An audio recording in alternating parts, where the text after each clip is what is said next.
이것이 오픈클로우를 위한 궁극적인 초보자 가이드입니다. 이 영상을 끝까지 보면 여러분은 완벽하게 마스터하게 될 거예요. 우리는 아무것도 없는 상태에서 완전히 작동하는 환경까지 배포, 보안, 비용, 메시징, 스킬, 메모리, 자동화, 모델 라우팅 등 모든 것을 다룰 것입니다. 그리고 우리는 단 한 줄의 코드도 작성하지 않고 이 모든 것을 해낼 겁니다. 혹시 다른 튜토리얼을 보고 너무 어렵다고 느꼈거나 이미 설치를 시도하다가 막혔다면 저와 함께 해보세요. 제가 모든 단계를 하나하나 안내해 드릴 것이고 각 단계의 이유도 설명하며 많은 사람들이 실수하는 부분도 미리 알려드릴게요. 다음 1시간 안에 여러분만의 AI 어시스턴트가 24시간 내내 작동하면서 텔레그램으로 메시지를 보내고 실제로 여러분을 위해 무언가를 하게 될 거예요. 단순히 대화만 하는 게 아닙니다. 그럼 바로 시작해 봅시다. 그렇다면 오픈클로우란 무엇일까요? 대부분의 AI 도구들은 여러분이 찾아가야 하는 곳입니다. 오픈클로우는 여러분을 위해 일하고 실제로 여러분에게 다가올 수 있는 존재입니다. 챗, GPT, 클로드, 제미나이 이런 것들은 모두 여러분이 도움이 필요할 때 여는 도구들입니다. 하지만 오픈클로우는 다릅니다. 이거는 서버에서 24시간 내내 실행되며 여러분의 앱들과 연결되어 여러분이 요청하지 않아도 실제로 행동을 취할 수 있습니다. 이것에는 3가지 핵심 요소가 있습니다. 우선은 두뇌와 기억력입니다. API로 AI와 연결되어 모든 걸 기억하며 갈수록 똑똑해집니다. 다음은 상시 가동입니다. 24시간 작동하여 먼저 연락하거나 작업을 예약하고 상황 모니터링 및 업데이트가 가능합니다. 그리고 도구와 행동이 있습니다. 이 시스템은 텔레그램, 지메일, 캘린더, 드라이브, 슬랙, 디스코드와 연결되어 실제로 다양한 작업을 수행할 수 있습니다. 여기 사람들이 온라인에 공유한 실제 사례들이 있습니다. 매일 아침 7시에 내 캘린더를 확인하고 이메일을 스캔한 뒤 오늘의 우선순위를 나에게 보내줍니다. 캘린더에 면접 일정이 잡혀 있는 것을 보고 자동으로 준비 문서를 만들고 회사와 직무를 조사한 다음 내 이력서와 비교해 줬어요. 제가 다니는 헬스장은 수업 시작이 14시간 전에만 등록할 수 있습니다.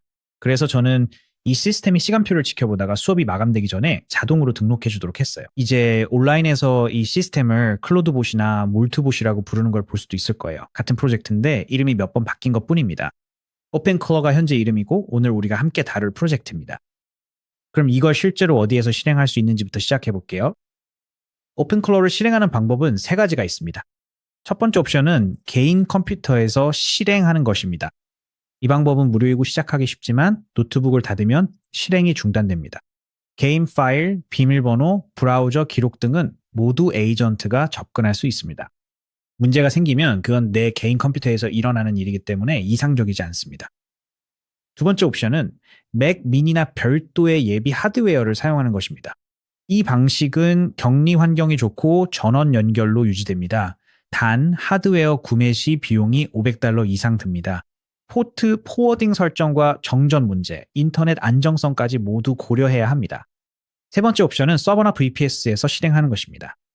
이 방법은 클라우드에 있는 별도의 컴퓨터를 사용하는 것입니다. 월 몇 달러만 내면 되고 24시간 내내 온라인 상태를 유지하며 오픈클로우가 고장나거나 문제가 생겨도 자체적으로 격리되어 있습니다. 만약 정말 심각한 문제가 생기면 서버를 초기화하고 다시 시작할 수 있습니다. 대부분의 사람들에게는 이 방법이 가장 적합합니다. 이번 튜토리얼에서는 허스팅글을 사용할 예정입니다. 그 이유는 아주 간단합니다. 허스팅글에는 원클릭으로 설치할 수 있는 오픈클로우 템플릿이 있습니다. 터미널을 사용할 필요도 없습니다. 도커를 알 필요도 없습니다. 그냥 배포 버튼만 클릭하면 알아서 작동합니다. 정말 간단합니다. 또한 기본적인 보안 설정도 자동으로 처리해 줍니다. 게이트웨이에는 무작위 포트와 미리 설정된 인증이 적용됩니다. 이것만으로도 대부분의 다른 설정들보다 앞서 나갈 수 있습니다. 화면에 보이는 링크나 아래 설명란에 첫 번째 링크를 사용하세요.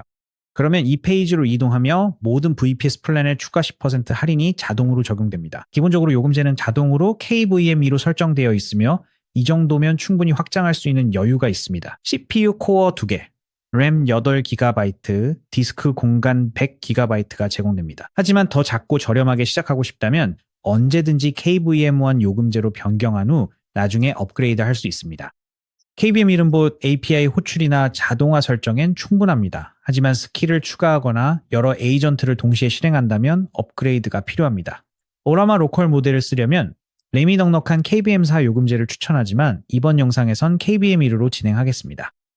말씀드린 것처럼 언제든지 나중에 업그레이드 할 수 있습니다. 원하는 요금제를 선택했다면 이제 배포 버튼을 클릭하세요. 그러면 이 장바구니 페이지로 이동하게 되는데 주문 요약을 보면 추가 10% 할인이 자동으로 적용된 것을 확인할 수 있습니다. 이제 가장 먼저 해야 할 일은 등록 기간을 선택하는 것입니다. 한 달, 12개월, 24개월 중에서 선택할 수 있습니다. 쿠폰을 사용하려면 최소 12개월을 선택해야 합니다.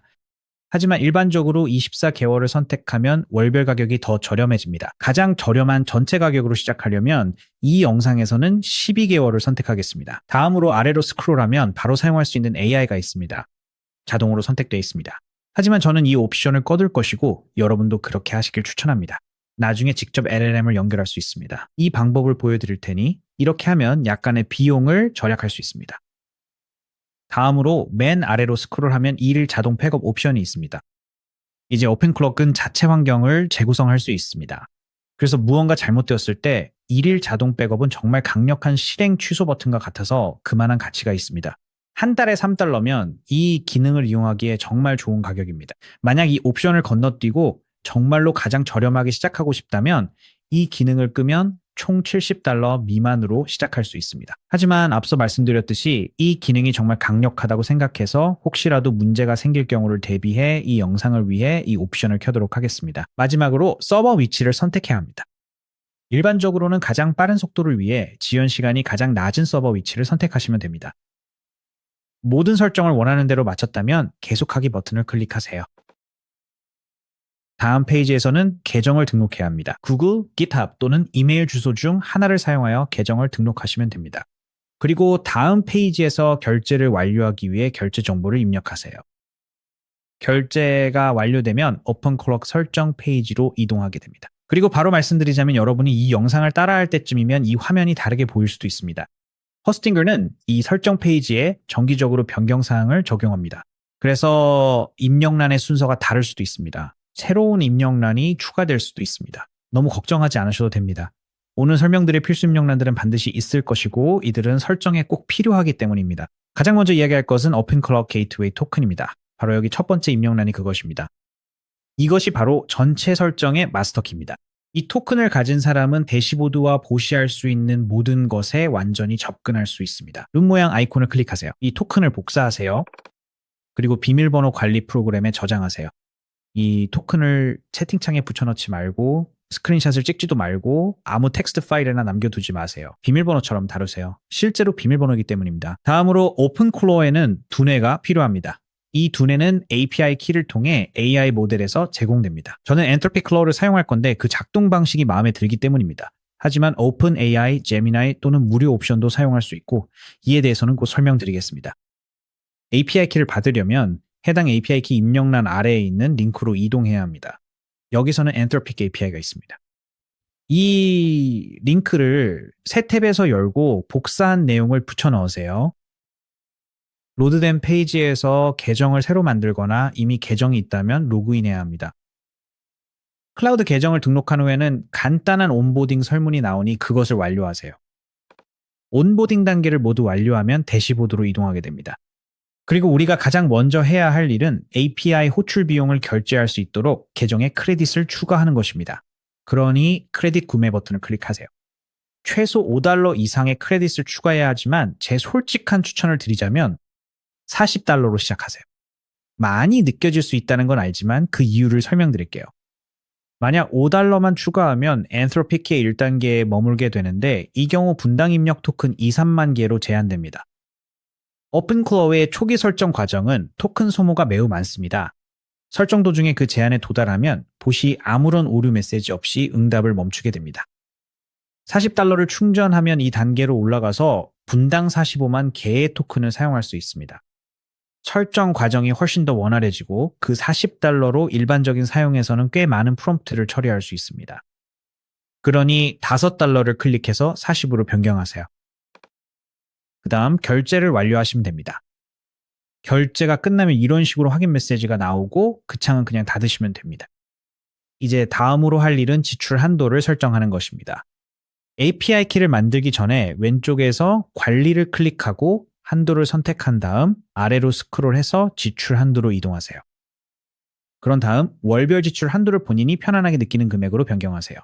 저는 제 한도를 $100로 설정하겠습니다. 이것이 여러분의 첫 번째 재정적 안전장치입니다. 다음으로 다시 위로 스크롤해서 결제 페이지로 가면 자신의 크레딧 잔액을 확인할 수 있습니다. 그리고 자동 충전 기능을 활성화할지 비활성화할지 선택할 수 있습니다. 자동 충전 기능을 비활성화해두면 크레딧이 모두 소진됐을 때 오픈클로가 그냥 멈추게 되는데 이는 예상치 못한 청구서를 받는 것보다 낫습니다. 이 설정들을 모두 마쳤으면 왼쪽 메뉴에서 API 키로 이동한 다음 키 생성을 클릭하세요.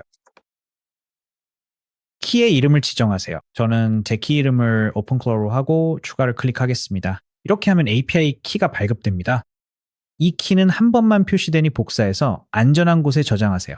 비밀번호와 같으니 절대 공유하면 안 됩니다. 유출 시 타인이 귀하의 API를 사용할 수 있습니다. API 키를 받으셨으면 허스팅글을 돌아가 해당 입력란에 키를 붙여 넣으세요. 다른 제공업체에 API 키를 추가하는 과정도 거의 비슷하며 원한다면 여기서 여러 개를 추가할 수도 있습니다. 이 시점에 다른 키들도 추가해 주세요. 다른 제공업체를 추가하고 싶거나 모든 설정이 끝났다면 화면 맨 아래로 스크롤해서 배포를 클릭하세요. 가입 시점이나 허스팅글의 온보딩 절차가 업데이트된 상황에 따라 여기서 다른 페이지가 보일 수도 있습니다. 그 설정이 끝난 후에는요. 아주 간단하게 우리가 가야 할 곳으로 어떻게 이동하는지 안내해 드릴게요. 왼쪽에서 VPS를 클릭하세요. 그러면 이 페이지로 이동하게 됩니다. 그리고 여기에서 도커 인스턴스에 대해 관리를 클릭하세요. 설문조사가 나올 수 있는데 맨 아래로 스크롤해서 건너뛰기를 클릭하시면 됩니다. 그러면 이 개요 섹션이 보일 거예요. 이제 오픈클라우드 게이트웨이를 열어봅시다. 이미 게이트웨이 토큰을 저장하셨겠지만 여기서 이 복사 버튼을 클릭해서 토큰을 빠르게 복사한 다음 오픈 실로를 클릭하시면 됩니다. 여기가 오픈클라우드 게이트웨이의 로그인 페이지입니다. 토큰을 복사해서 여기에 붙여 넣으세요. 다시 말씀드리지만 이거는 비밀번호와 같습니다. 그 다음 로그인을 클릭하세요. 이제 오픈클라우드 게이트웨이 대시보드에 접속했습니다. 여기 URL 표시줄을 보면 보완되지 않음이라고 나와 있는 걸 볼 수 있습니다. 이 말은 우리가 HTTPS가 아니라 HTTP로 접속하고 있다는 뜻입니다. 일단은 공용 와이파이에서는 대시보드에 접속하지 마세요. 추가적인 보안을 원하신다면 컴퓨터와 서버 간의 연결을 암호화하기 위해 VPN을 사용하세요. 이제 실제 운영 환경에서는 이 시스템을 리버스 프록시 뒤에 두고 테일스케일을 사용하는 것이 좋겠지만 하지만 그 부분은 오늘 범위를 벗어납니다. 보안을 위해 꼭 설정하시길 권장하며 관련 링크는 아래 설명란에 남겨두겠습니다. 이제 우리 봇과 대화를 해보겠습니다. 여기 채팅 페이지에서 그냥 간단히 hello라고 입력하세요. Bootstrap. MD를 실행하면 첫 실행 인터뷰가 시작되며 당신은 누구인지, 뭐라고 부르면 좋을지 등을 묻습니다. 분위기는 어떤가요? 당신은 어느 시간대에 있나요? 우리가 함께 어떤 일을 하게 될까요? 이 질문들에 자연스럽게 답하면서 쭉 진행하시면 됩니다. 보색의 이름도 지어주고 그 과정도 재미있게 즐겨보세요. 난 Matt, 넌 Greg the Greater라고 할 겁니다. 분위기 이모지, 시간대 등 저에 대해 알아야 할 여러 질문이 다시 나오죠. 그래서 저는 이 질문들에 정말 꼼꼼하게 답변하실 것을 추천드립니다. 이 질문들에 너무 짧게 답하면 이 봇을 최대한 활용하지 못할 수도 있습니다. 정말로 보색의 개선과 함께 일하는 내내 가져야 할 정체성을 부여해주는 것이 중요합니다. 그러니 꼼꼼하게 답변하세요. 여기서 자세하게 작성된 프롬프트의 예시를 볼 수 있습니다. 분위기를 설명하며 날카롭고 건조하게 군더더기 없이 하라고 했죠. 왕관 이모지와 동부 표준시를 알려주고 제 업무 방식과 선호하는 지원 방식 등 세부 정보를 넣었습니다. 원하는 방식 그대로요. 이제 보내볼게요. 이제 이것이 바로 오픈크로가 챗GPT나 크로드와 다른 점 중 하나입니다. 그 앱들은 탭을 닫을 때마다 당신을 잊어버립니다. 오픈크로는 실제로 지속되는 메모리를 구축하며 사용할수록 더 좋아집니다. 여기서 잠깐 주의사항을 말씀드리겠습니다. 만약 보시 응답을 멈추거나 빈 메시지를 보낸다면 가장 흔한 원인은 API 크레딧이 소진되었거나 속도 제한에 걸렸기 때문입니다. 다른 문제를 해결하기 전에 LLM 대시보드를 먼저 확인하세요. 좋습니다. 신원이 설정되었다고 나와 있습니다. 사용자 프로필과 단독 및 첫 번째 메모리 항목이 저장되었습니다. 그래서 Bootstrap 파일이 삭제되었습니다. 웹 채팅 외에 다른 것을 연결할지 묻고 있습니다. 잠시 후에 텔레그램을 연결하겠지만 먼저 보안의 기본 사항에 대해 이야기해 보겠습니다. 이제 텔레그램을 연결하기 전에 스킬을 설치하기 전에 다른 어떤 작업을 하기 전에 먼저 이 부분을 안전하게 잠가야 합니다. 오픈클러는 강력합니다. 터미널 명령을 실행하고 파일에 접근하며 메시지를 보내고 웹을 탐색할 수 있습니다. 그리고 그 힘이 바로 핵심입니다. 하지만 그만큼 보안은 선택이 아니라 필수입니다. 최근 누군가 자신의 오픈클러 봇이 연구를 위해 웹을 탐색하다가 숨겨진 텍스트가 포함된 페이지를 가져왔다고 게시했습니다. 사람에게는 보이지 않지만 AI는 읽을 수 있는 텍스트였습니다. 그 숨겨진 텍스트는 봇을 속여 가짜 파일 시스템을 읽고 명령을 실행하도록 유도하려 했습니다. 하지만 봇이 감지했습니다. 봇은 해당 파일이 작업 공간에 없음을 인지하고 이를 의심으로 표시했습니다. 하지만 이 사례는 왜 이런 안전장치가 중요한지 보여줍니다. 다행히 이런 안전장치 설정은 2분이면 충분합니다. 오픈클러 문서의 보안 페이지를 참고하세요. 지금 화면에 띄워놨고 아래 설명란에도 링크를 걸어둘 예정입니다. 이제 멋진 부분을 소개할게요. 이 URL을 복사해서 오픈클러 채팅창에 붙여넣을 수 있습니다. 그 다음 이 페이지에 있는 모든 내용을 구현하고 검증하라고 요청하세요. 한 가지 예외는 allow insecure author true로 두는 것입니다. 그 다음 그대로 전송하면 됩니다. 그러면 봇이 보안 문서를 검토하고 자체 설정을 강화할 것입니다. 이제 우리는 떠나려고 합니다. allow insecure author true로 설정합니다. 이것은 아까 이야기했던 URL에 보안되지 않은 배지를 의미합니다. 지금은 이 대시보드의 브라우저로 접근하려면 allow insecure offer true로 설정해야 합니다. 여기에서 보시다시피 보안 감사를 실행해서 문서에 따라 수정해야 할 몇 가지 사항을 발견했습니다. 잠깐 연결이 끊기는 것을 눈치챌 수도 있습니다. 그 이유는 변경 사항을 적용한 후 게이트웨이를 재시작하기 때문입니다. 곧 다시 온라인 상태로 돌아올 것입니다. 자, 이제 됐습니다. 방금 자체적으로 보안을 강화했습니다. 꽤 멋지죠? 다음으로는 권한 제어나 승인 게이트와 같은 행동 규칙을 설정해야 합니다. 봇에게 이렇게 말해보세요. 내 대신 메시지를 보낼 때는 항상 먼저 초안을 작성하고 내 승인을 받아라. 파일을 삭제하기 전에 항상 먼저 물어봐라. 네트워크 요청을 하기 전에 항상 먼저 물어봐라. 이것을 최소 권한 원칙이라고 합니다. 에이전트에게 실제로 필요한 권한만 부여하세요. 이렇게 명령을 보내면 봇이 내부 파일에 해당 규칙을 추가했다는 메시지로 다시 알려줄 것입니다. 우리는 이미 API 측에 지출 한도를 설정했습니다.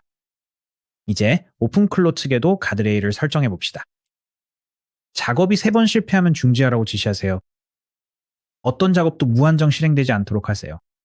내가 따로 말하지 않는 한 실행 시간을 10분으로 제한하세요. 이렇게 하면 누군가가 자고 일어났더니 모르는 사이에 수백 달러의 크레딧을 써버린 온라인의 밤샘 참사 사례를 예방할 수 있습니다. 좋아요. 이제 됐습니다. 이제 우리는 잠금 상태이고 봇도 새로운 규칙을 이해했습니다. 이제 보안 가드레일 안전과 관련해서 제가 여기서 가장 강조하고 싶은 점은 작게 시작하라는 것입니다. 커뮤니케이션 채널에 관해서는 우선 텔레그램만으로 시작하세요. 기능을 하나나 2개 정도 추가해도 괜찮습니다. 하지만 처음부터 주요 이메일, 은행이나 금융 서비스, 비밀번호 관리자 같은 것들은 바로 연결하지 마세요. 작게 시작해서 실험을 통해 이 시스템이 어떻게 작동하는지 이해한 다음 설정에 신뢰가 생기면 점차 확장하세요. 이제 메시징 앱을 연결해서 휴대폰이나 원하는 다른 기기에서 이 기능을 사용할 수 있도록 해봅시다. 오픈 클락챗에서 텔레그램을 설정하자라고 입력하세요. 여기서 이미 승인 게이트가 제대로 작동하고 있는 것을 볼 수 있습니다. 문서를 확인하기 위해 네트워크 요청을 해야 하므로 권한을 요청했습니다. 그래서 우리는 예라고 답해주면 됩니다. 그러면 봇이 단계별 안내를 제공할 것입니다. 이제 여러분이 받는 메시지는 여기와 조금 다를 수 있지만 안내와 단계는 거의 동일합니다. 가장 먼저 해야 할 일은 텔레그램에서 Podfather와 채팅을 여는 것입니다. 텔레그램에 직접 들어가서 Podfather 검색할 수도 있고 아니면 아래 설명란에 있는 특별한 링크를 클릭해서 바로 Podfather와의 대화로 이동할 수도 있습니다. 저는 여기서 그 링크를 사용하겠습니다. 텔레그램 앱을 열라는 안내가 나올 것입니다. 그 버튼을 클릭하세요. 그러면 바로 Podfather와의 대화창으로 이동하게 됩니다. 시작하려면 파란색 Start 버튼을 클릭하기만 하면 됩니다. 그러면 이렇게 명령어 목록이 포함된 메시지가 도착할 것입니다. 우리가 사용할 명령어는 newbot 명령어입니다. 그냥 클릭하시면 됩니다. 다음으로 봇의 이름을 정해야 합니다. 저는 기존에 사용하던 오픈클럽 봇과 같은 이름으로 지을게요. Greg the Great입니다. 이제 봇의 사용자 이름을 정해야 합니다. 그리고 반드시 bot로 끝나야 합니다. 그래서 저는 Greg the Great Bot이라고 정할게요. 이미 그 사용자 이름이 사용 중이네요. 이게 또 한 가지 주의할 점입니다. 텔레그램 생태계 내에서 고유한 이름이어야 합니다. 그래서 다른 이름을 생각해내야겠어요. 그럼 Greg, The Great Wonderbot은 어떨까요? 좋아요. 이 이름은 사용 가능합니다. 새로운 봇을 만든 것을 축하합니다라고 나와 있네요. 그리고 봇과 직접 대화를 시작할 수 있는 링크도 제공됩니다. 메시지 중간에 API 토큰이 제공됩니다. 이제 이 영상에서 다른 토큰들과 마찬가지로 이 토큰도 비밀번호와 같은 역할을 합니다. 이 토큰을 통해 오픈클로가 우리 텔레그램 봇에 연결하게 됩니다. 그러니까 이 토큰을 복사해서 안전하게 보관하세요. 절대 다른 사람과 공유하지 마세요. 오픈클로로 돌아가서 그 봇 토큰을 붙여 넣으세요. 1에서 2분 정도 지나면 텔레그램이 연결되었다는 메시지가 뜰 거예요. 혹은 비슷한 안내가 나올 겁니다. 이제 다음으로 해야 할 일은 실제로 텔레그램에서 봇에게 메시지를 보내는 것입니다. 그럼 다시 텔레그램으로 가봅시다. 저는 직접 봇으로 연결되는 링크를 클릭해서 시작 스타트 버튼을 누르겠습니다. 그러면 이렇게 접근 권한이 설정되지 않았다는 메시지가 나타날 거예요. 이 메시지는 텔레그램에서 당신의 사용자 아이디를 확인하고 페어링 코드를 제공합니다. 이 메시지 전체를 복사해서 오픈클로로 돌아가 채팅창에 붙여 넣으세요. 이 과정은 당신의 텔레그램 사용자 아이디를 허용 목록에 추가하는 것입니다. 이제 승인된 연락처만이 당신의 봇과 대화할 수 있습니다. 다른 사람이 봇을 찾아도 무시됩니다. 당신과만 페어링되어 있으니까요. 입장하셨습니다. 메시지를 보내세요 라는 메시지가 뜹니다. 한번 시도해 봅시다. 간단하게 안녕하세요 라고 해보겠습니다. 자, 이제 됐습니다. 이제 오픈클로가 텔레그램에서 우리에게 응답하고 있습니다. 그리고 다시 오픈클로로 돌아오면 여기서는 그 메시지를 볼 수 없습니다. 하지만 오른쪽 상단에 새로 고침을 클릭한 다음 메인 세션이라고 적힌 드롭다운을 클릭하고 나타나는 다른 세션을 클릭하면 됩니다. 여기서 텔레그램 전용 대화를 볼 수 있습니다. 그래서 두 곳에서 모두 이루어지고 있습니다. 여기 오픈클로 게이트웨이 채팅에서도 이루어지고 있습니다. 그리고 텔레그램에서도 마찬가지입니다. 오픈클로는 15개 이상의 메시징 플랫폼을 지원하며 저는 봇 설정이 가장 쉬운 텔레그램을 사용하고 있습니다. 하지만 WhatsApp, Discord 또는 Slack도 사용할 수 있습니다. 오픈클로 봇에게 설정 방법을 물어보면 텔레그램 봇과 마찬가지로 설정 과정을 안내해 줄 것입니다. 이제 스킬에 대해 이야기해 보겠습니다. 스킬은 오픈클로를 단순히 대화만 할 수 있는 것에서 실제로 여러분을 위해 무언가를 할 수 있는 것으로 바꿔줍니다. 스킬이란 기본적으로 플러그인입니다. 스킬은 여러분의 봇에게 새로운 기능을 가르쳐줍니다. 혹시 여러분의 지메일을 읽어주길 원하시나요? 그것도 하나의 스킬입니다. 캘린더를 확인해주길 원하시나요? 스킬입니다. 웹 검색을 원하시나요? 이것도 스킬입니다. 그렇다면 실제로 스킬을 어디서 찾을 수 있을까요? 주로 두 군데가 있습니다. 첫 번째는 ClawHub입니다. 제가 지금 보고 있는 이 페이지가 바로 그것이고 ClawHub AI에서 접속할 수 있습니다. 아래 설명란에 링크를 남겨두었습니다. 여기가 공식 스킬 마켓플레이스입니다. 여기서 직접 만든 스킬을 게시할 수도 있습니다. 가장 인기 있거나 주목받는 스킬들을 스크롤해서 볼 수 있습니다. 또한 클릭해서 다양한 스킬을 둘러볼 수도 있습니다. 이름, 유형별로 검색하거나 의심스러운 스킬을 숨기는 등 다양한 방식으로 찾을 수 있습니다. 지금 이렇게 의심스러운 스킬에 대해 이야기하는 김에 한 가지는 솔직하게 말씀드려야 할 것 같습니다. 보안 연구원들이 클로합에서 300개가 넘는 악성 스킬을 발견했습니다. 검토된 전체 스킬의 거의 절반에서 최소 한 가지 이상의 보안 문제가 있었습니다. 다운로드 수가 많다고 해서 안전하다는 뜻은 아닙니다. 그러니 무언가를 다운로드하기 전에 스킬 페이지에 있는 마이ル스토어 보고서를 꼭 확인하세요. 바로 이 부분이 보안 스캔 섹션입니다. 여기서 마이ル스토어 결과를 볼 수 있는데 이 특정 스킬은 안전하다고 나옵니다. 이 스킬은 GOG입니다. 이것은 구글 워크스페이스 스킬로 이 스킬을 사용하면 봇과 함께 지메일, 캘린더, 드라이브, 연락처, 시트, 그리고 문서를 사용할 수 있습니다. 이제 주의해야 할 점은 예를 들어 메모 작성 스킬이 네트워크 접근 권한처럼 필요하지 않은 권한을 요구한다면 그건 매우 큰 경고 신호입니다. 그런 경우에는 피하는 것이 가장 좋습니다. 또 다른 방법으로 스킬을 찾고 추가하는 방법이 있습니다. 바로 텔레그램을 통해 직접 추가하는 것입니다. 텔레그램을 설정한 후에는 슬래시를 누르고 클로하브를 입력한 다음 해당 명령어를 실행할 수 있습니다. 여기서 이렇게 묻습니다. 무엇이 필요하신가요? 스킬을 검색하거나 설치하거나 또는 무언가를 게시할 수 있습니다. 예를 들어 GOG 구글 워크스페이스 스킬을 검색해 보겠습니다. 여기서는 GOG가 가장 먼저 검색 결과로 나왔다고 표시됩니다. 그리고 말씀드린 것처럼 보색의 코드 검사를 요청할 수도 있습니다. 저는 먼저 보안 검사를 실행하라고 하겠습니다. 코드를 확인해서 신뢰할 수 있는지 살펴보세요. 그러면 이 특정 스킬은 단순히 설명, 파일, 그리고 메타데이터만 포함되어 있다는 답변이 돌아옵니다. 수상한 스크립트나 실행 파일, 숨겨진 코드는 전혀 없습니다. 이것은 단순한 문서화 스킬입니다. 그래서 GUG는 대부분의 사람들이 가장 먼저 설치하고 싶어하는 스킬인데 오픈클로를 여러분의 전체 구글 워크스페이스와 연결해주기 때문입니다. 함께 설치 과정을 살펴보겠습니다.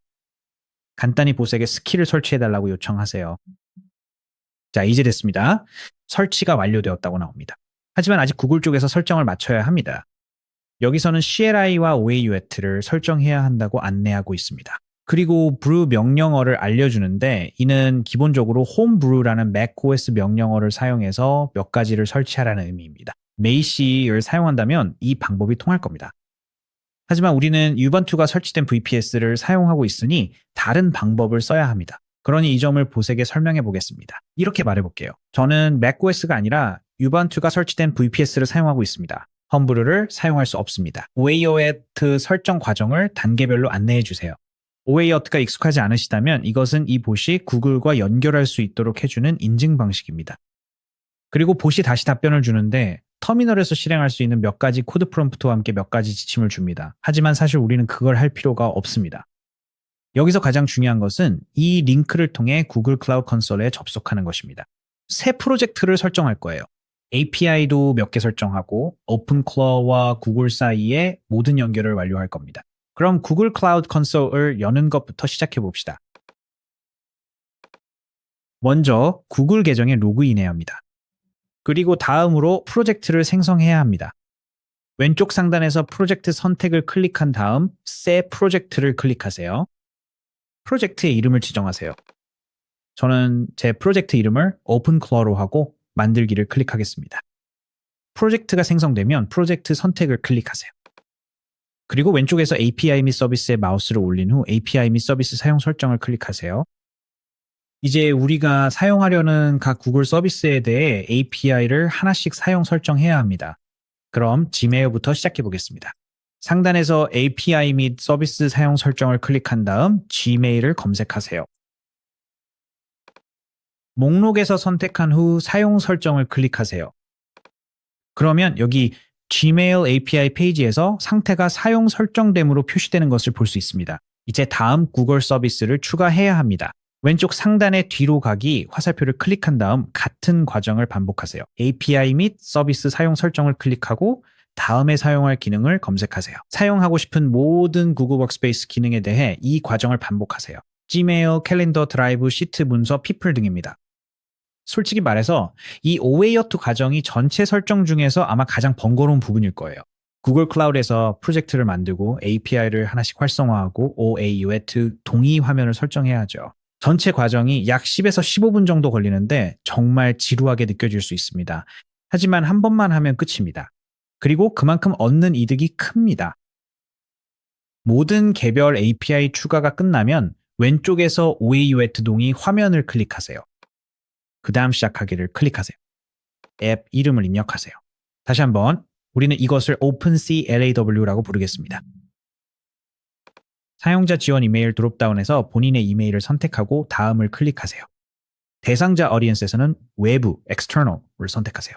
다음을 클릭하세요. 연락처 정보에는 본인의 이메일을 입력하세요. 다음을 클릭하세요. 그리고 서비스 약관에 동의하세요. 모든 설정이 끝나면 만들기를 클릭하세요. 좋아요. 이제 OAuth 구성이 완료되었으니 왼쪽에서 어디언스를 클릭하세요. 여기서 테스트 사용자를 추가하겠습니다. 페이지를 아래로 스크롤한 후 테스트 사용자 test users 섹션에서 사용자 추가 add users를 클릭하세요.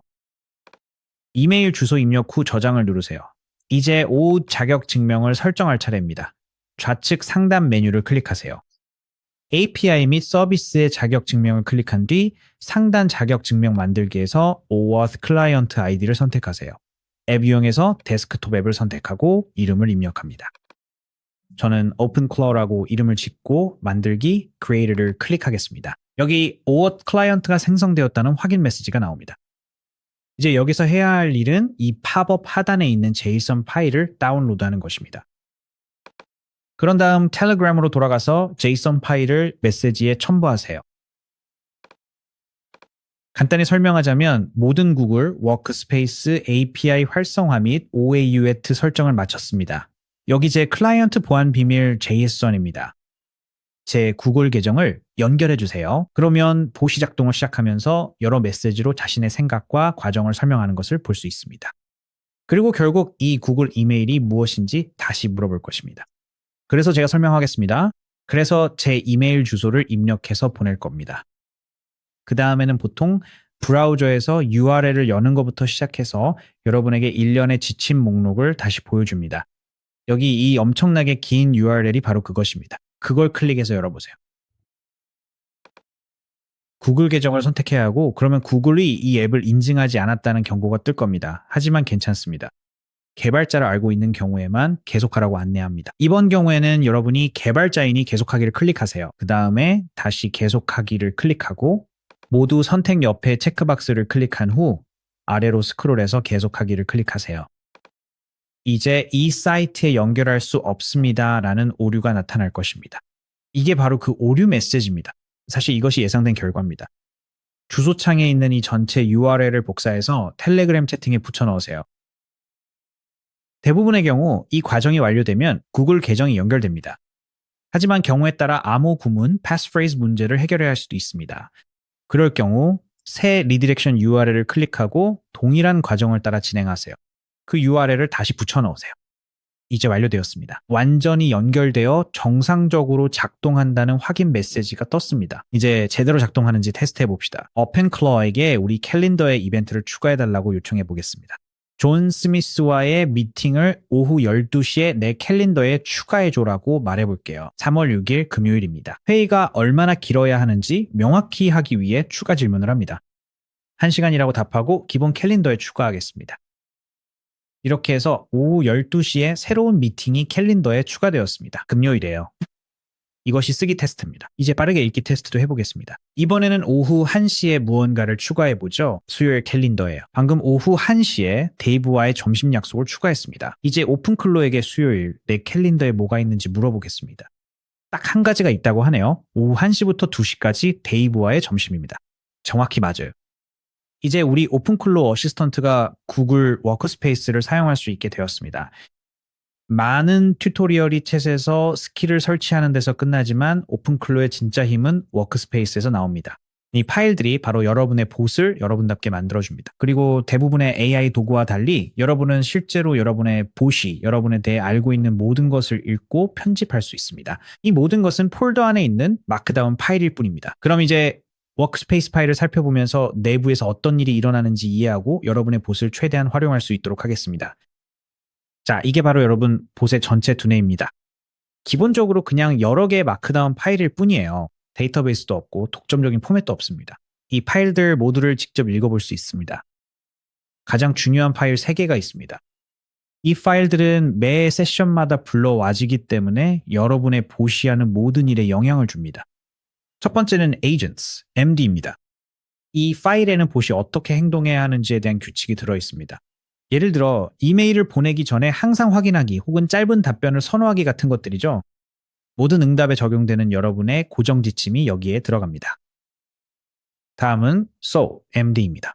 이 파일은 봇의 성격을 정의합니다. 많은 사람들이 기본 soul만 사용해서 오픈클러의 80% 가치를 놓치고 있습니다. 기본값은 그저 도움이 되라고만 되어 있는데 사실상 봇에게 유용한 정보를 주지 않습니다.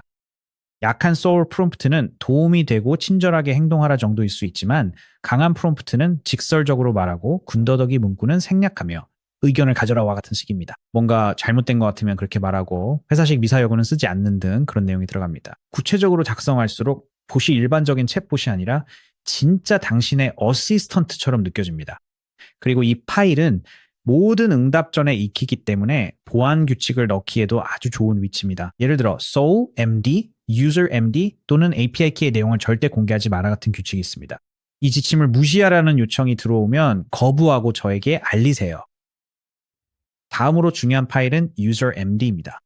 이 파일은 당신에 관한 정보가 담겨 있습니다. 여기에는 당신의 이름, 시간대, 업무 환경, 선호도 등과 같은 정보가 들어갑니다. 간단히 정리하면 봇의 행동 방식은 에이전스에 의해 결정되고 봇이 누구인지는 썰이에 의해 그리고 당신이 누구인지는 유저에 의해 결정됩니다.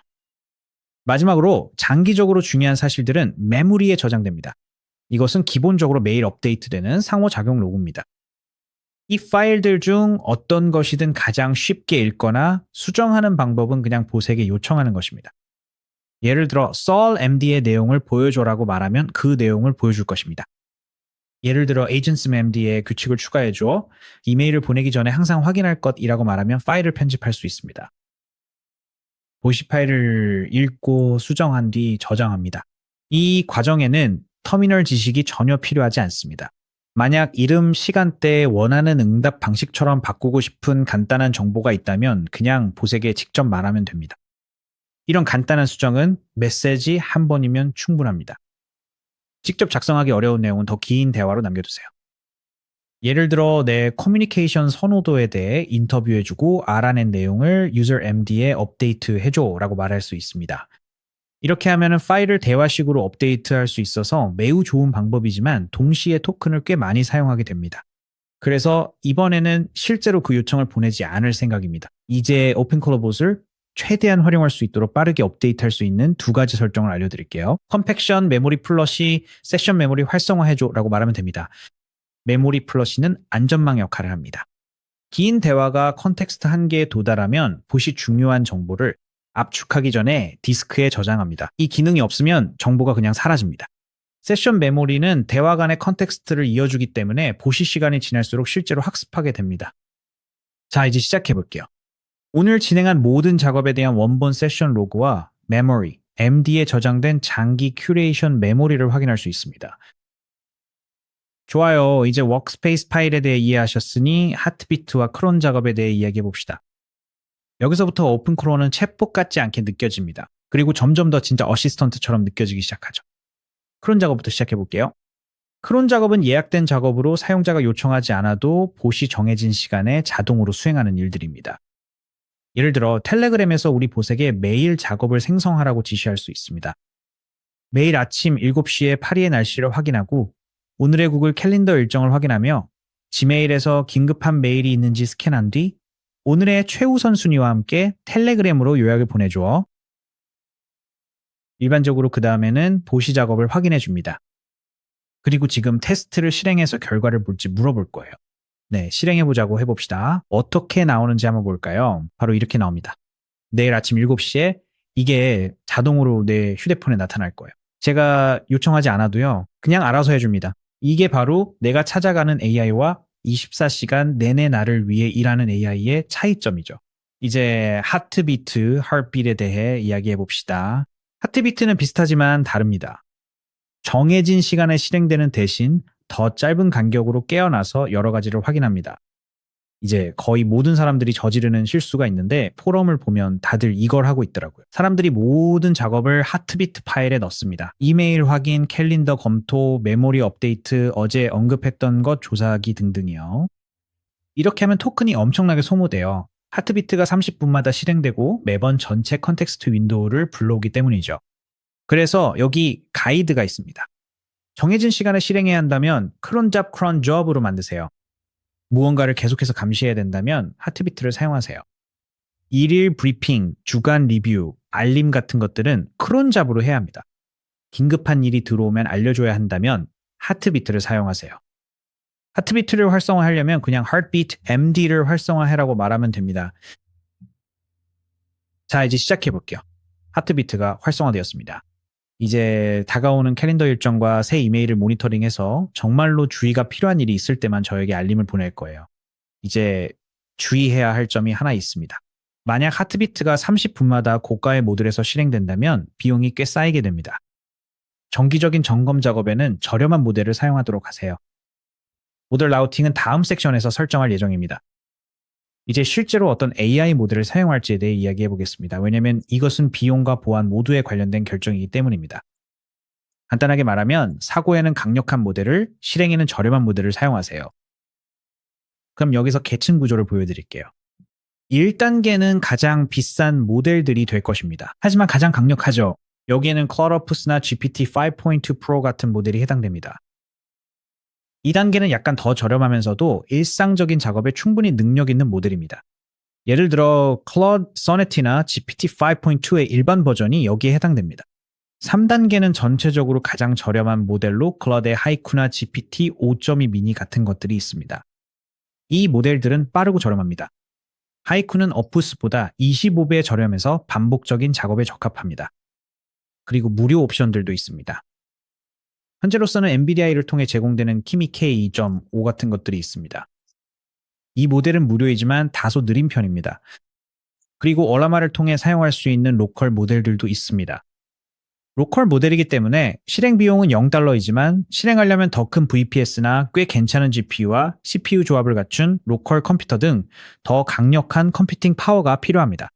이제 실제 숫자에 대해 이야기해 봅시다. 많은 사람들이 여기서 헷갈리기 때문입니다. 그리고 이제 모든 것을 실제로 본 만큼 왜 그런지 이해하실 겁니다. 오픈클러 자체는 무료이자 오픈소스입니다. 비용이 드는 것은 두 가지 핵심 요소입니다. 첫 번째는 실행하는 머신입니다. VPS 사용 시 요금제별로 월 $5에서 $12 내외이며 비용이 고정되어 예측 가능합니다. 두 번째는 API 비용입니다. 아무도 미리 말해주지 않지만 이 비용은 전적으로 어떤 모델을 사용하는지에 따라 달라집니다. 저가형 LLM의 경우 한 달에 약 $5에서 $20 정도가 소요될 수 있습니다. 중간급 표준 LLM의 경우 한 달에 약 $30에서 $80 정도가 듭니다. 최상위 플래그십 모델의 경우 한 달에 $100에서 $300 혹은 그 이상이 들 수 있습니다. 클라우드 어퓨스에서 단일 프롬프트는 $2에서 $6가 들 수 있습니다. 만약 여러 작업을 많이 시킨다면 비용이 더 커집니다. 오픈클러는 매 메시지마다 작업 공간, 신원 파일, 메모리, 대화 기록을 전부 불러옵니다. 간단한 질문에도 모델은 5만에서 10만 토큰을 소모하죠. 그래서 40%에서 60%까지 절약하도록 스마트 라우팅을 설정하겠습니다. 만약 최상위 모델만 사용한다면 가볍게 써도 한 달에 $60에서 $200가 들 수 있습니다. 하지만 많이 사용할 경우 한 달에 $200에서 $500까지도 쉽게 나올 수 있습니다. 실제로 레디트에는 모든 작업을 어퓨스로 돌리다가 하루에 $200를 쓴 사람의 이야기도 있습니다.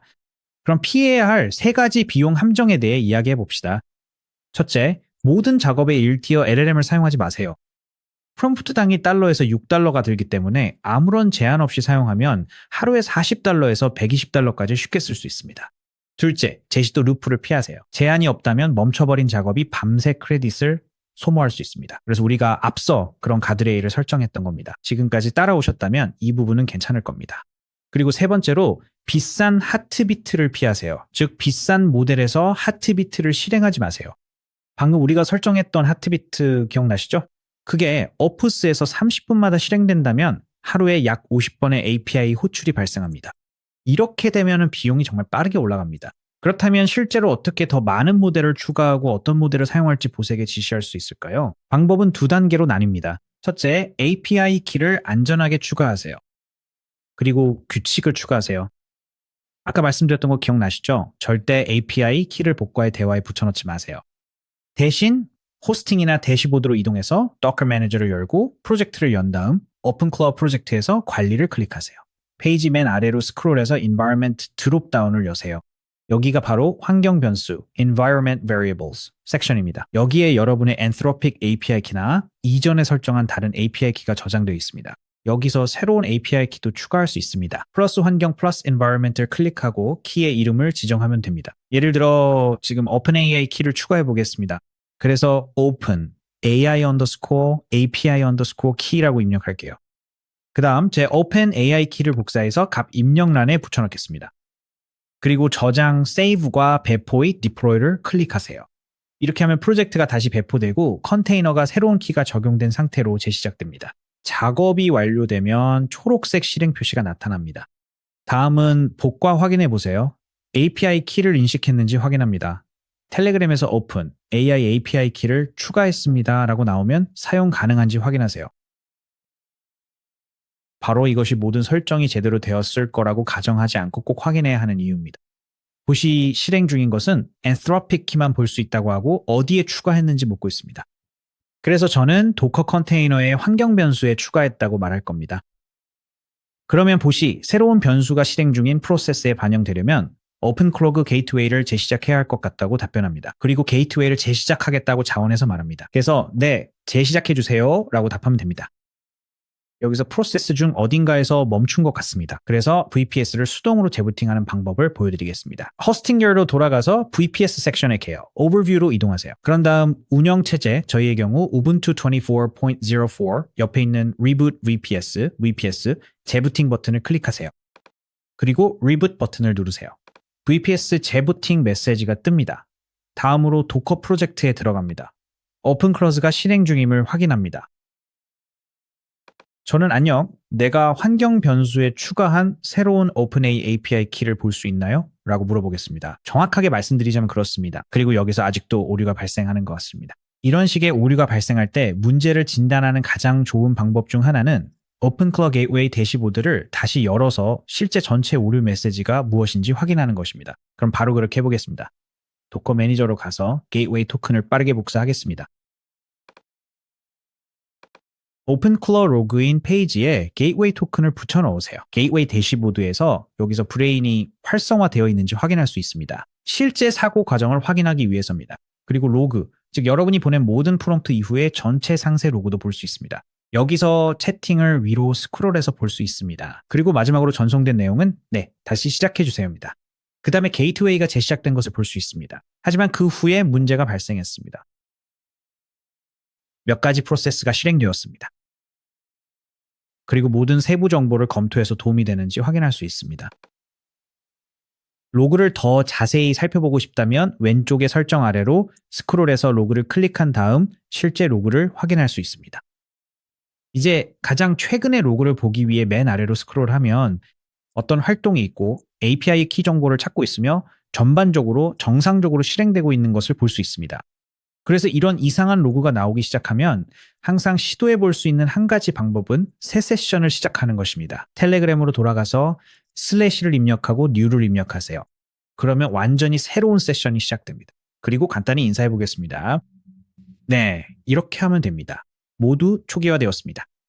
다음으로 작동하지 않는 fallback, fallback을 제거해 봅시다. fallback은 기본 모델이 사용 불가능할 때 봇이 사용할 LLM 모델입니다. 그러니 현재 모델 구성을 보여주고 설정되지 않은 폴백은 모두 제거해달라고 해봅시다. 이제 때때로 이런 식으로 프롬프트를 보내면 결과가 실제로 텔레그램에 전송되지 않을 때가 있습니다. 이런 경우에는 결과가 게이트웨이 대시보드에만 표시될 때도 있습니다.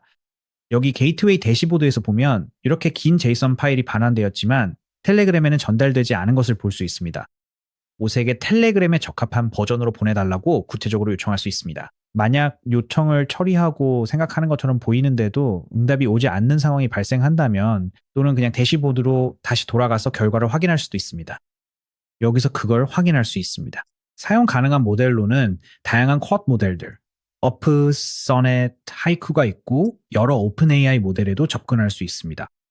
5.2, 5.1 코덱, 5.5 미니, 4.1 등 다양한 버전이 있습니다. 이전 버전은 볼 수 없었지만 기본적으로 오픈클로에는 대체 LLM을 위한 많은 플레이스 홀더가 준비되어 있습니다. 하지만 여기서는 우리가 API 키에 설정한 두 가지 LLM 제공업체만 보이고 있습니다. 이게 바로 우리가 보고 싶었던 내용입니다. 이제 텔레그램으로 돌아가서 한 번 더 확인해 보겠습니다. 어떤 대체 모델들이 설정되어 있는지 물어보겠습니다. 여기 보시면 동일한 목록을 보여줍니다. 그래서 말씀드린 것처럼 때로는 텔레그램에서 실제로 어떤 작업을 했는지 보여주게 하려면 추가 질문을 해야 할 때가 있습니다. 이제 다양한 모델이 설정되었으니 라우팅 규칙도 설정해 보겠습니다. 예를 들어 이렇게 말할 수 있습니다. 기본적으로 항상 Claude Sonnet를 사용하세요. 만약 그게 사용 불가하면 ChatGPT 5.2로 대체하세요. 코딩 작업에는 Opus를 사용하고 대체로 ChatGPT 5.1 Corex를 사용하세요. 일상적인 작업에는 하이쿠를 사용하세요. 대체 모델로 넘어갑니다. ChatGPT 5 mini, 그 다음은 4.1로 넘어가세요. 계획 수립과 복잡한 추론에는 Opus를 사용하고 실행은 서브 에이전트를 통해 더 저렴한 모델에 위임하세요. 작업을 실행할 때 어떤 모델을 사용하는지 알려주고 이 규칙을 영구적으로 저장하세요. 여기서 설정을 업데이트했고 제가 제공한 새 규칙도 저장했다고 답변이 왔습니다. 이제 기본 설정이 Claude Sonnet으로 지정되어 있고 그 다음에는 ChatGPT 5.2로 넘어가도록 구성된 것을 볼 수 있습니다. 연구 규칙의 경우 다양한 상황에서 어떤 모델을 사용할지와 위임 방법에 대한 세부 사항이 Agents MD 문서에 추가되었습니다. 마지막으로 이러한 변경 사항을 적용하려면 오픈클로 게이트웨이를 재시작해야 한다고 안내합니다. 그럼 수동으로 재시작해 보겠습니다. 슬래시를 입력하고 restart 명령어를 보내서 오픈클로를 재시작할 수 있습니다. 이 작업은 몇 분 정도 걸릴 수 있습니다. 가끔은 재시작이 끝나자마자 바로 알림이 오기도 하고 그렇지 않을 때도 있습니다. 그래서 할 수 있는 방법은 간단히 헬로 메시지를 보내서 메시지 큐를 활성화시키고 재시작이 완료되면 바로 알림을 받을 수 있도록 하는 것입니다.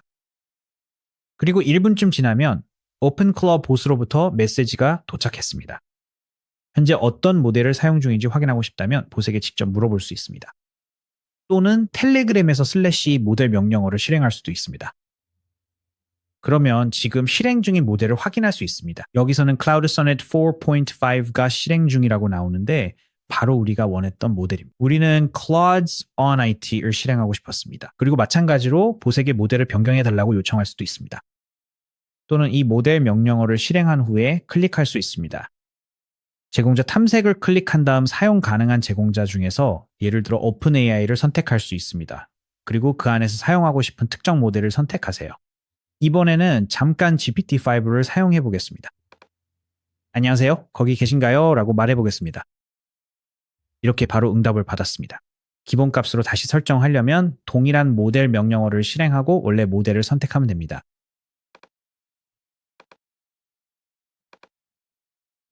여기서는 Anthropic과 OpenAI 두 가지를 이곳에서 사용할 수 있는 모델 제공자로 설정해 두었습니다. 그리고 마지막 대안으로 최소한 하나의 무료 모델도 설정해 두는 것을 추천합니다. 예를 들어 NVDA의 무료 API를 통해 제공되는 Kimi K2.5 같은 모델이 있습니다. 또는 더 큰 VPS를 사용 중이라면 얼라마를 통해 로컬 모델을 사용할 수도 있습니다. Kimi의 경우에도 이전과 동일한 과정입니다. NVIDIA에서 API 키를 받아 Docker Manager의 환경 변수로 추가하고 봇의 마지막 대안으로 이 모델을 사용하도록 지정하면 됩니다. 유료 LLM 중 하나의 크레딧이 다 떨어지거나 유료 제공업체에 장애가 발생하거나 심지어 속도 제한에 걸리더라도 대안 모델이 없으면 봇이 아무런 알림 없이 그냥 실패하게 됩니다. 오류 메시지나 설명도 받지 못합니다. 그냥 멈춰버립니다. 무료 대안 모델이 있으면 최소한 봇이 무언가 잘못됐다고 알려줄 수 있습니다. 이건 아무런 반응도 없는 것보다는 훨씬 낫죠. 주 모델만큼 빠르진 않겠지만 적어도 서비스가 계속 유지될 수 있습니다. 우리 채널의 데니 오픈클로를 Kimi K2.5와 함께 설정하는 방법에 대한 훌륭한 영상을 만들었습니다. 아래 설명란에 그 영상 링크를 걸어둘 테니 설정 방법의 구체적인 단계를 확인하실 수 있습니다. 이제 무료 모델도 백업 LLM으로 사용할 수 있고 충분히 강력한 기기가 있다면 주 LLM으로도 쓸 수 있습니다. 오라마컴에 접속해서 모델 페이지로 가면 다양한 모델들을 확인할 수 있습니다. 어떤 모델을 선택하든 도구 사용을 지원하고 시스템 사양에 맞는지 꼭 확인하세요. 만약 내 시스템에 어떤 모델이 가장 잘 맞는지 정확히 알고 싶다면 오픈클로에게 간단히 물어보면 됩니다. 저는 어라마 모델을 사용해서 로컬 LLM을 실행하고 싶어요. 제 시스템 사양을 고려했을 때 어떤 모델이 가장 좋을까요? 그러면 오픈클로 봇이 여러분의 시스템을 빠르게 평가해서 여러분의 환경에 가장 적합한 옵션을 알려줄 거예요. 다시 한번 말씀드리지만 선택한 모델이 도구 사용이 가능한지 꼭 확인하세요. 오픈클로 모델을 설치하고 설정하고 싶다면 봇에게 그렇게 말하고 안내해주는 단계들을 따라가면 됩니다. 저는 개인적으로 어라마 모델을 직접 설치하는 과정을 진행하지 않을 거예요. 이 VPS가 너무 작기 때문입니다. 게다가 도커 컨테이너에서 약간의 추가 설정이 필요하고 이 부분은 초보자 튜토리얼에서 다루기에는 범위를 벗어납니다. 하지만 좋은 자료들이 많이 있으니 참고하시면 됩니다. VPS에 어라마를 설치하는 방법을 검색하거나 좋아하는 LLM에게 설치 과정을 안내해달라고 요청해보세요. 다음으로 여러분의 목소리에 대해 이야기해 보겠습니다. 여러분이 음성 메모를 사용해서도 봇과 대화할 수 있다는 사실을 알고 계셨나요? 이 기능을 사용하려면 오디오 전사 기능을 활성화해야 합니다. 이 작업은 오픈클로 봇에게 직접 요청하고 설명을 함께 제공해서 맥락을 이해시키는 것이 가장 좋습니다. 그래서 이렇게 말할 수 있습니다. 설정해서 오디오 전사 기능을 활성화해 주세요. 그러면 제가 음성 메시지를 보낼 수 있고 당신이 그것을 이해할 수 있습니다. 여기서는 OpenAI Whisper를 사용해서 오디오 전사 기능을 추가했지만 OpenAI를 설정하지 않았다면 FFmpeg를 사용해서도 오디오 전사를 할 수 있습니다. 여러분의 봇이 이러한 옵션을 제공해 줄 것이고 설정 과정을 단계별로 안내해 줄 수도 있습니다. 이제 OpenAI Whisper가 설정되었으니 다시 재시작하고 다시 한번 안녕이라고 보내겠습니다. 이렇게 하면 봇이 다시 온라인이 되었는지 확인할 수 있습니다. 이제 오디오 전사 기능이 사용 가능해야 합니다. 이제 음성 메시지를 보내보겠습니다. 안녕하세요, 그렉. 잘 지내고 있나요? 제 목소리가 들리나요? 좋아요, 됐네요. 메시지가 전사된 것을 볼 수 있습니다. 이제 다음으로 할 수 있는 것은 만약 여러분의 봇이 대답을 하게 하고 싶다면 Edge TTS로 텍스트를 음성으로 변환하는 기능을 설정할 수 있다는 점입니다. 이 기능은 완전히 무료이고 74개 언어로 300개 이상의 목소리를 지원하며 더클 내에서 실행됩니다. 여러분이 해야 할 일은 봇에게 요청하는 것뿐입니다. Edge TTS를 설정해 주세요. 음성 응답을 위해서요. 그래야 제가 음성 메모를 보내면 대답할 수 있습니다. 설정이 완료되었습니다. 다시 한번 빠른 재시작 프롬프트를 보내야 합니다. 그리고 테스트를 위해 이번에는 음성으로 안녕을 보내보겠습니다. 안녕, 그렉. 내 목소리 들리니? 잘 지내고 있어? 이번에는 음성 응답으로 돌아옵니다. 한번 들어봅시다. 네, 완벽하게 들립니다. 여기 다 잘 지내고 있어요. 이제 음성 응답이 작동합니다. 크라운, 솔직히 내레이션 중에 왕관 이모지를 응답하는 게 좀 웃기긴 한데 어쨌든 그렇네요. 이제 당신은 봇과 대화할 수 있고 봇도 당신에게 대답할 수 있습니다. 동시에 처리해야 할 일이 많거나 특정 순서로 처리해야 하는 작업들이 있을 때가 있습니다. 정확한 결과가 필요하다면 오픈클로에게 여러 하위 에이전트를 실행해서 각각의 작업을 맡길 수 있습니다. 예를 들어 우리는 다음과 같이 말할 수 있습니다. 이 세 가지 AI 비서 플랫폼을 동시에 조사하고 비교 분석하세요. 1. N8 N2 자피어 3. 메이컴에서 각 제품의 기능 가격 그리고 주요 제한 사항 한 가지를 확인하세요. 그 다음 모든 내용을 하나의 요약표로 정리합니다. 하위 에이전트를 사용하여 세 가지를 동시에 조사하십시오. 제 보신 그렉이 돌아와서 이 플랫폼들을 동시에 조사하기 위해 3명의 하위 요원을 생성하겠습니다. 라고 말합니다. 지금 이 순간은 정말 멋진 순간입니다. 봇이 돌아와서 지금은 하위 에이전트를 생성할 수 없다고 말하고 있습니다. 아직 웹 검색에 접근할 수 없기 때문입니다. 이 기능을 활성화해야 합니다. 오픈클로로 인터넷을 검색하는 가장 인기 있는 방법 중 하나는 Brave Search API를 사용하는 것입니다. 설정하려면 Brave Search API를 웹에서 검색하고 첫 번째로 나오는 결과를 열어 Get Started을 클릭한 후 계정을 생성하면 됩니다. 그리고 그 작업이 끝나면 Search API 대시보드로 이동하게 됩니다. LLM과 마찬가지로 API 크레딧을 추가하고 API 키를 생성해야 합니다. 결제 빌링로 이동해서 결제 수단을 추가한 다음 구독 subscriptions 아래에 이용 가능한 plan available plans로 가세요. 그리고 검색 search부터 시작하세요. 구독을 확인하세요. 이렇게 하면 매달 $5의 무료 크레딧이 제공되며 이 정도면 충분합니다. 월 $5로 사용 한도를 설정할 수도 있습니다. 이제 됐습니다. 그래서 결제 수단을 추가하긴 했지만 이론적으로는 우리의 지출이 $5 무료 크레딧 한도에서 제한됩니다. 다음으로 API 키로 이동해서 API 키를 추가하고 이름을 지정한 후 복사하세요. 호스팅으로 돌아가서 오픈클로 인스턴스를 관리하고 맨 아래 환경 설정으로 스크롤한 뒤 Brave API 키를 추가하고 복사한 API 키 값을 붙여넣으세요. 저장하고 배포하세요. 모든 것이 다시 정상적으로 작동하면 텔레그램으로 돌아가서 새로운 도구에 접근 권한을 부여했다고 알려주세요. Brave API 키를 제공했습니다. 계속 진행해주세요. 서브 에이전트들을 실행시키고 연구 프로젝트를 완료하세요. 그리고 잠시 후 3개의 서브 에이전트가 모두 동시에 실행 중이라는 응답을 받았습니다.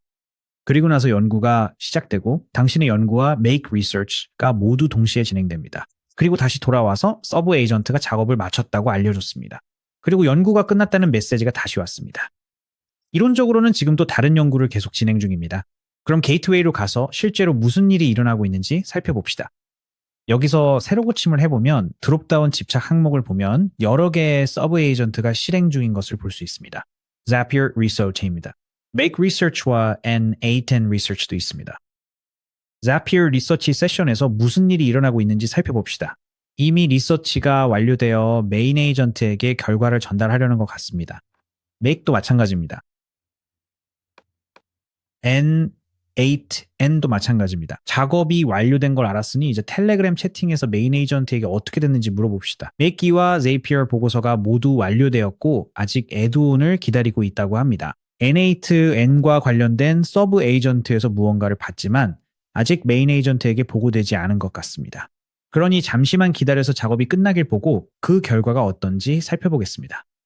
이렇게 3개의 서브 에이전트가 모두 작업을 완료했고 메인 에이전트가 여기 텔레그램 채팅에서 보고서를 정리해 줬습니다. 솔직히 이 형식으로 보면 그 보고서가 보기 좋지는 않지만 이걸 모두 복사해서 텍스트 편집 문서에 붙여넣을 수 있습니다. 그리고 원하는 대로 포맷을 바꿔서 읽기 쉽게 만들 수 있습니다. 이것은 서브 에이전트로 할 수 있는 일의 정말 간단한 예시입니다. 사실 서브 에이전트는 훨씬 더 복잡해질 수 있습니다. 예를 들어 한 서브 에이전트가 경쟁사에 대한 시장 조사를 하고 그 정보를 다른 서브 에이전트에게 전달할 수 있습니다. 그럼 그 에이전트가 재무 분석을 한 뒤 다시 세 번째 서브 에이전트에게 넘길 수 있습니다. 세 번째 서브 에이전트는 투자자에게 제출할 보고서를 작성할 수도 있습니다. 가능성은 무한합니다. 이제 오픈클로를 업데이트하는 방법과 문제가 생겼을 때 복구하는 방법에 대해 이야기해 보겠습니다. 우선 오픈클로는 꽤 자주 업데이트되며 때로는 일주일에 여러 번 업데이트가 이루어집니다. 텔레그램에서는 봇에게 단순히 업데이트 확인이라고 요청할 수 있습니다. 만약 봇이 업데이트를 찾으면 업데이트를 실행할지 물어볼 것입니다. 그냥 예라고 답하면 됩니다. 업데이트가 완료되면 텔레그램에서 알림을 받고 재시작할 것인지 물어볼 거예요. 변경사항을 적용하려면 그냥 재시작하시면 됩니다. 그 메시지에서 재시작 명령을 클릭하시면 됩니다. 거기 메시지에서요. 오픈클로를 업데이트하는 또 다른 방법은 호스팅이나 도커 매니저에서 직접 하는 것입니다. 오픈클로 프로젝트를 찾아서 옆에 있는 점 3개를 클릭한 다음 업데이트를 클릭하세요. 이제 문제가 발생했을 때 어떻게 해야 하는지에 대해 이야기해 보겠습니다. 만약 봇이 하지 말아야 할 행동을 시작한다면 가장 먼저 시도해 볼 수 있는 것은 봇에게 지금 모든 프로세스를 중지해라고 명령하는 것입니다. 그러면 추가 설명을 요청하는 답변이 올 수도 있고 평소처럼 봇과 대화할 수 있습니다. 만약 봇과 대화해도 멈추지 않는다면 어떻든. 문제가 되는 상황이 계속 발생하고 있고 백그라운드에서 프로세스가 계속 실행되고 있다면 다음으로 할 수 있는 일은 호스팅거 도커 매니저를 사용하는 것입니다. 호스팅거에서 오픈클로 프로젝트 옆에 있는 점 3개를 클릭한 다음 중지를 클릭하세요. 잠시 후 프로젝트가 중지되었다는 알림이 표시되고 그 옆에 일시정지 아이콘이 나타날 것입니다. 이제 최후의 수단으로 만약 어떤 이유로 이것이 작동하지 않는다면 사실 작동해야 하지만 프로세스가 계속 실행되고 있고 중지할 수 없다면 언제든지 API 키를 완전히 폐기할 수 있습니다. 예를 들어 오픈AI를 사용하고 있고 봇이 통제 불능으로 계속 실행되고 있다면 오픈AI 대시보드에서 언제든지 API 키를 찾을 수 있습니다. 그리고 휴지통 아이콘을 클릭해서 키를 폐기하면 됩니다. 그러면 봇은 즉시 두뇌를 잃게 됩니다. 이제 오픈클로는 설정을 변경할 수 있기 때문에 때때로 문제가 발생해서 이전 버전으로 롤백해야 할 때가 있습니다. 가장 쉬운 방법은 호스팅이나 대시보드에서 하는 것입니다. 백업 및 모니터링으로 이동한 다음 스냅샷 및 백업으로 들어가세요. 그리고 거기서 자동 백업에서 복원하면 됩니다. 이 작업을 하려면 복원 버튼만 클릭하면 됩니다. 이제 만약 설정을 망가뜨릴 수 있는 변경을 하려고 한다면 제가 추천하는 것은 스냅샷을 찍는 것입니다. 스냅샷은 기본적으로 즉시 생성되는 백업입니다. 그래서 여기 호스팅이나 대시보드에 들어가서 간단히 스냅샷 생성을 클릭하면 됩니다. 생성을 확인하려면 생성 버튼을 한 번 더 클릭해야 합니다. 몇 분 정도 처리 시간이 걸리고 완료되면 이 스냅샷 섹션에서 즉시 백업이 생성된 것을 확인할 수 있습니다. 이렇게 하면 설정을 변경하다가 문제가 생기더라도 복원 버튼을 클릭해서 설정 변경 직전 상태로 바로 되돌릴 수 있습니다. 여러분은 이제 아무것도 없는 상태에서 완전히 작동하는 AI 어시스턴트를 직접 서버에 배포하고 텔레그램과 연결하고 구글 앱과 연동까지 마쳤습니다. 여러분이 해낸 겁니다. 예약된 자동화, 스마트 모델 라우팅, 그리고 적절한 가드레일까지 모두 갖추었습니다. 처음에는 단순하게 시작하세요. 질문을 해보세요. 작은 작업을 시켜보세요. AI가 여러분에 대해 배울 수 있도록 해주세요. 그리고 익숙해지면 그때부터 확장해 나가세요. 아래 설명란에 있는 링크를 사용하면 호스팅이나 VPS를 10% 추가 할인받을 수 있다는 점도 기억하세요. 시청해주셔서 감사합니다.